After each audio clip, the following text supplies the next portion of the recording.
situation désastreuse du Mali, s'unir ou périr. 5 mois après sa nomination, le Premier ministre, Mokhtar Ouane a rencontré mercredi 10 février dernier, au Centre international de conférences de Bamako, l'ensemble de la classe politique pour échanger principalement sur les réformes politiques et institutionnelles attendues de la transition politique en cours. Après 7 ans de gestion chaotique d'Ibrahim Boubacar Keïta qui a précipité le pays dans le gouffre, il urge pour les Maliens de s'unir pour sauver le pays. À défaut, il y a lieu de craindre le pire. C'est en substance le message adressé par le PM à l'adresse à la classe politique. En effet, cette rencontre intervient dans un contexte de défiance entre une partie de la classe politique et les autorités de la transition.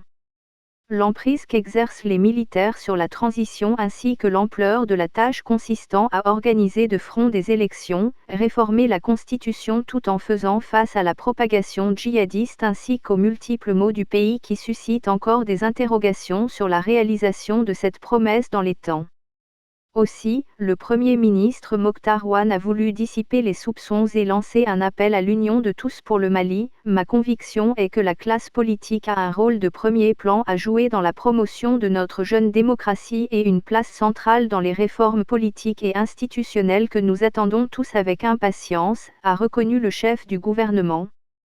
Selon le Premier ministre, les réformes politiques et institutionnelles ne doivent pas être le fait d'un effet de mode, mais une nécessité, en raison de l'obsolescence observée dans les pratiques de tous les jours dans le service rendu aux usagers ainsi que dans l'inadéquation entre les actes et les espérances des concitoyens.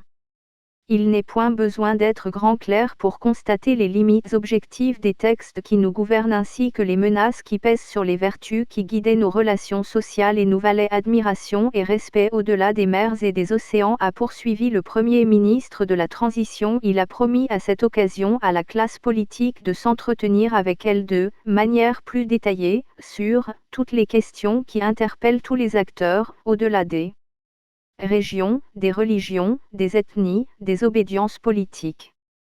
Plus d'une soixantaine de partis politiques participant à la rencontre a insisté sur les réformes du système électoral, surtout après la dissolution de la Commission électorale nationale indépendante, CENI, le 1er février.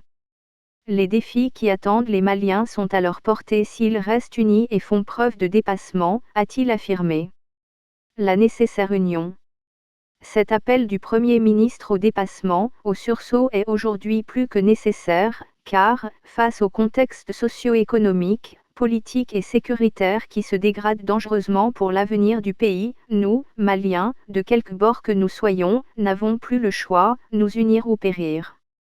Hommes et femmes, jeunes et vieux, blancs ou noirs, bambaras ou peuls, sonraïs, dogans, tamasheks ou arabes, de la majorité, de l'opposition ou de la société civile, de l'intérieur comme de l'extérieur, paysans, artisans, commerçants ou fonctionnaires etc., nous avons le devoir, si celui-ci ne s'impose à nous, de faire chemin ensemble, de regarder dans la même direction, de parler le même langage, de manger dans la même tasse et de souffler dans la même trompette, pour sauver ce qui reste de notre cher Mali. L'union de tous est vitale au vu de la dégradation de la situation sécuritaire, non plus au nord seulement, mais aussi au sud et au centre, avec cette montée fulgurante des attaques djihadistes et terroristes à Kidal, Gao, Ménaka, Ansogo, Nampala, Dioura, Dogo, Tenankou et Bamako.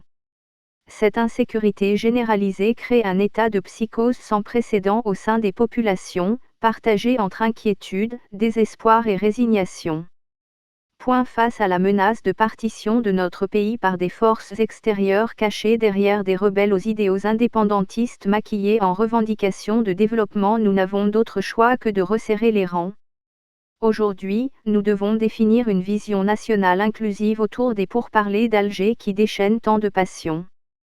Nous n'avons plus le choix face à la mauvaise gouvernance ambiante, à la corruption endémique, de ces scandales qui ont éclaboussé la République et qui ont pour nom, achat d'avions, contrats d'armement, affaires Tahami, surfacturation.